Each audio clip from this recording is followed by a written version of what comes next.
اللہ تعالیٰ پر یقین کامل۔ اللہ تعالیٰ نے قرآن کریم میں جا بجا اپنا تعارف کرایا ہے، جس میں ہر پریشان حال شخص کے لیے سامان تسلی اور تسکین ہے۔ جب ہمیں اللہ تعالیٰ پر یقین کامل نصیب ہوگا تو ہماری تمام پریشانیاں کافور ہو جائیں گی۔ اللہ تعالیٰ نے سورہ زمر میں کیا خوب ارشاد فرمایا ہے۔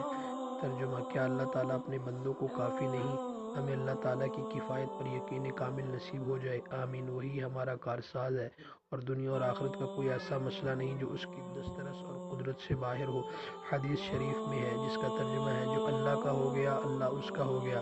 اللہ تعالیٰ ارشاد فرماتے ہیں، قرآن پاک کی آیت کا ترجمہ ہے: کہہ دو اللہ نے ہمارے مقدر میں جو تکلیف لکھ دی ہے، ہمیں اس کے سوا کوئی اور تکلیف ہرگز نہیں پہنچ سکتی۔ وہ ہمارا رکھوالا ہے، اور اللہ ہی پر مومنوں کو بھروسہ رکھنا چاہیے۔ سورہ توبہ آیت نمبر 21۔